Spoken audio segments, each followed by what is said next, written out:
Happy Friday, everybody. Andy and Steve from WagerTalk.com. We are here on the road to millions, and we are getting you ready for the weekend. We're going to go over our favorite NFL team totals. We've got a nice fade of the day. We're going to go over a sleeper of the day in MLB. We've got a great stat of the day, and we're ready for the Millie Maker free play of the week. I'm very excited about this one. While you're watching this, please hit the like button. It helps us out a ton. Don't forget to subscribe and leave us a comment here. We're going to get into our favorite team totals. We're each going to pick our favorite over, and we're each going to pick our favorite under. Want to remind everybody, if you haven't joined our free NFL Survivor pool, just leave your comment below with your favorite team, and that's going to count as your team to win outright. You can only use one team at a time. Post it in the comment section. I already have the spreadsheet built. Fantastic job. We have a ton of people involved. Yeah, it's The been list great. the list is going to get real short if the Commanders lose. I'm just going to say that. I'm just going to say that if the Commanders lose, we're going to lose a lot of people. But if you have not entered, please leave your comment below with your team that you think is going to win. If you've already put your play in, you don't need to worry about it. I've already got you down. So, all right, we got a big weekend. Hope everyone had a great Thursday night football on your bets and your fantasy lineups.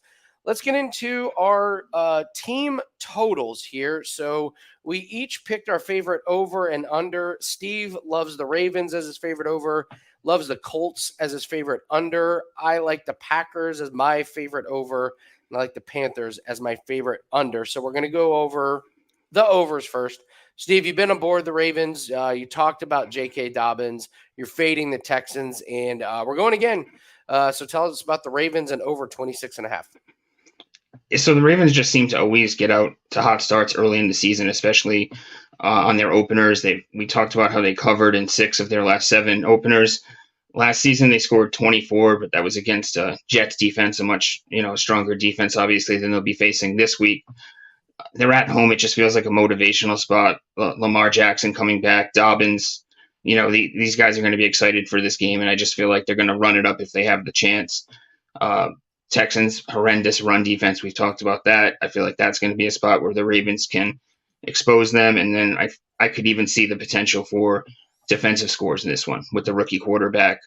Could easily have some defensive scores out of the Ravens. So, yeah, give me the over 26.5. Only minus 150 for the rookie quarterback to throw an interception. I know the Ravens defense isn't as good, but cannot argue with you on that one. Speaking of horrific defenses, I would like to mention that the Bears allowed the most points per game in the NFL last year, and I'm not really sure they upgraded at all. So I'm going to go with the Packers over 20.5. I like it because it's below 21. If they bump this to 21.5, I'm a little bit nervous here.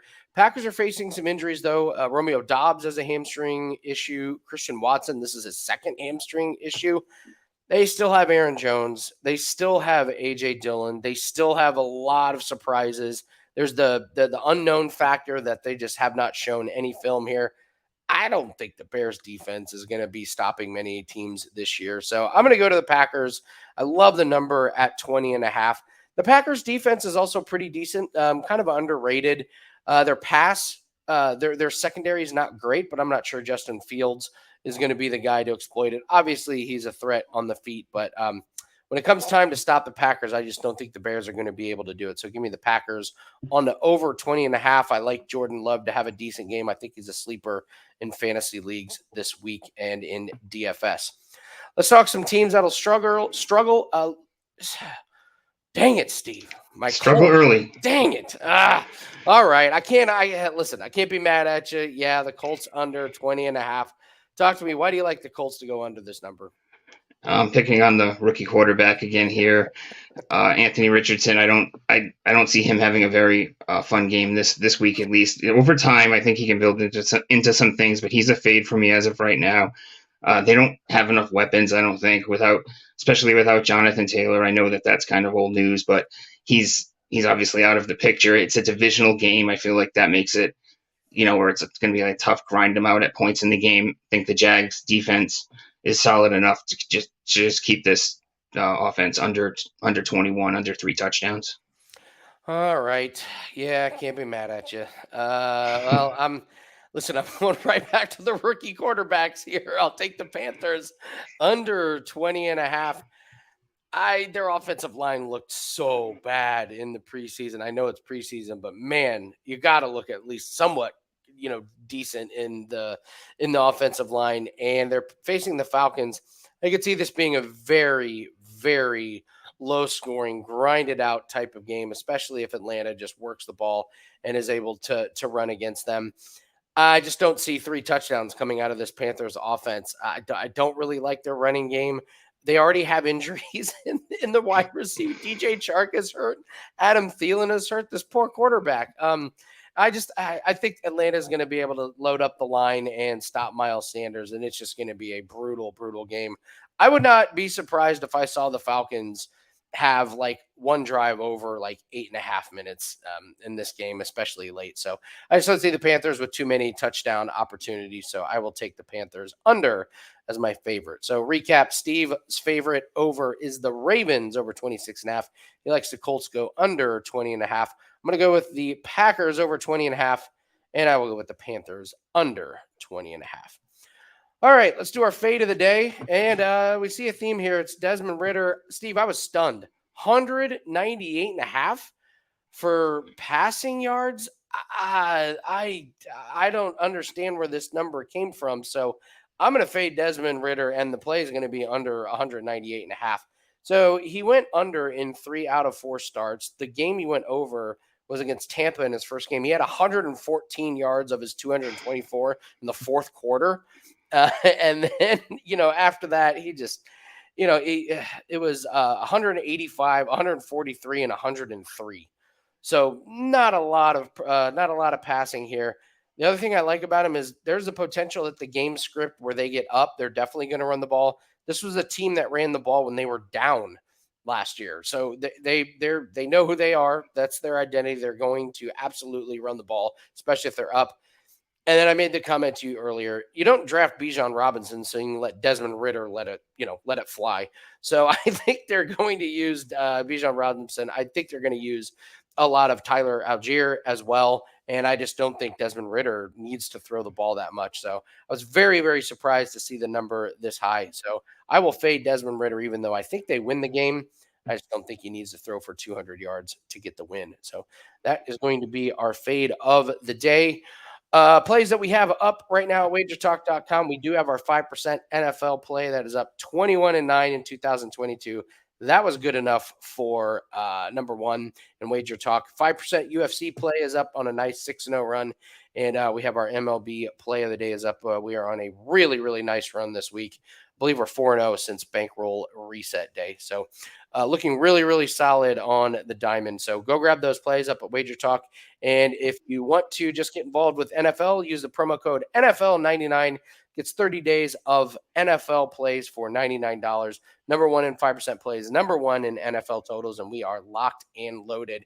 We have our 5% play up, and we've also attached a couple of other plays to that as well. So use the promo code, or if you just want to get the individual plays, 5% NFL, 5% UFC play, and our MLB play of the day.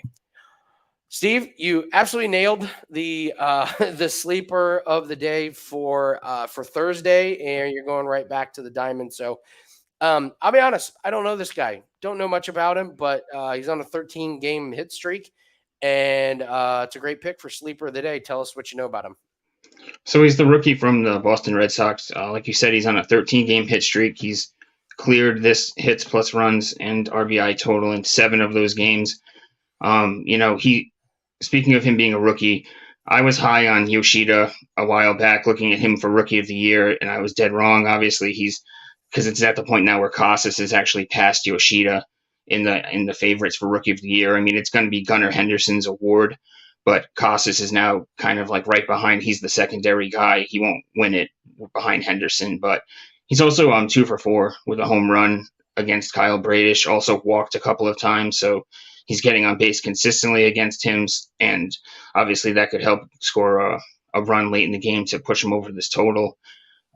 He's hit 20 of his 23 home runs against right-handed pitching. He's facing a righty tomorrow, and it looks like we're going to have some pretty warm temperature. It's been pretty warm around here. It's going to be pretty warm at Fenway tomorrow, and it looks like the wind's going to be blowing out. It's a great hitting park. the time of the year for hitters. I have to take his over. Just hope he hits a home run potentially like Harris got for us yesterday. All right, so we're looking at Tristan Casas. Look at his over 1.5 hits plus runs plus RBIs. All right, let us get to the stat of the day. This one is, well, unless you're from Tampa Bay, this is more uplifting than Thursday's stat of the day, where we talked about how Jim Harbaugh has rushed for more yards than Bo Jackson in the NFL. But this is actionable info here. Buccaneers have gone under their team total in 17 out of their last 21 games. This will be interesting because they've upgraded at quarterback. Oh, that's right. They went from Tom Brady to Baker Mayfield. So this is an interesting one. We talked about team totals earlier. We didn't talk about the Buccaneers. Let's talk about them now. What's going on here with this one? So I'm actually going to buck the trend in this one. The total here is 19.5, and I actually like the over here. I think that they get 20, 21 points in this game, maybe a little bit, maybe even a little bit more. I think that the Vikings are going to push not the pace, but they're going to they're going to make it so that the Bucks have to score to keep up. And in this game, I just basically look at it, and I think that the Bucks can throw on Minnesota. The Vikings don't have the greatest pass defense. I think Evans and Godwin are still there, obviously, and I think everyone's just automatically discounting Baker Mayfield. I'm not high on him this year, but I think that he could potentially have a solid game here, obviously, and keep it. I don't think they win the game, but I think that they go over the 19.5. I think the total's a tad low. I'm with you. I'm with you 100%. This offense was really sputtering, even with Brady. They ran the ball basically never, towards the end of the year there. So maybe it's a little bit more balanced, and 19.5 is certainly really, really low. So they've gone under, but maybe it's a nice time to zig when everyone's zagging here on the stat of the day. So, all right, it is time for the Millie Maker play of the week. I am going to use a player prop. I'm going with Dak Prescott, and this number is still at 14.5 rushing yards, and I just love it. He was hurt last year, but when he came back, he was very, very, very, I don't want to say nervous, but he was very cautious when he came back, and then he started running the ball a lot. Both games in the playoffs and his last 5 games in the regular season, he rushed at least 3 times. Most of the time, it was more than that. He went over in 6 of those 7 games. He got over 20 yards in both games in the playoffs. He's had a full season to recover, and I talked about this on Bet On It. Zeke Elliott rushed the ball 231 times last year. He's gone. Those touches are going to come from somewhere, and I think Dak's going to take a little bit more part in the running game. We saw Patrick Mahomes go well over his rushing total on Thursday Night Football, and he only needs a couple of broken plays to get out and go over this total. The Giants have a pretty decent defense. So a couple broken plays and a couple of design runs, and I think he sails over this one. This is a big game to start the year as well. I mean, huge divisional game. There's no pulling any punches here. There's no hiding anything. There's no, Dak's, he may tuck and run as opposed to throwing it away when they're playing the Giants in the very first week. So I'm going to ride with Dak Prescott over 14.5 rushing yards. I think he'll be a little bit more involved in the game. And I would love to see this total under 20 yards for the first few weeks. I just think he's going to run the ball a little bit more. So Dak Prescott over 14.5. That is our Millie Maker play of the week. Guys, don't forget to hit the like button and leave us a comment. And our 5% NFL play is up, 5% UFC play is up, MLB play of the day is up. And if you have not given us your pick for the free Survivor pool, just leave it in the comments below. If you've already made your pick, you do not have to leave it again. I've already got you down. So go ahead and leave your pick in there. We're going to have an incredible weekend. I can feel it, guys. And our Road to Millions is going to be up on Sunday morning. We're going to get you up to speed with player props. We're going to do some anytime touchdowns. And our good friend Corbin is going to join us. He's going to be talking his same game parlays, and he's going to talk about some alternate spreads and totals that we don't hear much about, but I promise you he's very good at them, and it's going to make some money for everybody. So don't forget to join us on Sunday. Good luck on all your bets, and don't forget to check out WagerTalk today at noon Eastern, 9 a.m. Pacific, Monday through Friday on the WagerTalk YouTube channel. Good luck on all your bets, everyone, and we will see you Sunday on the Road to Millions.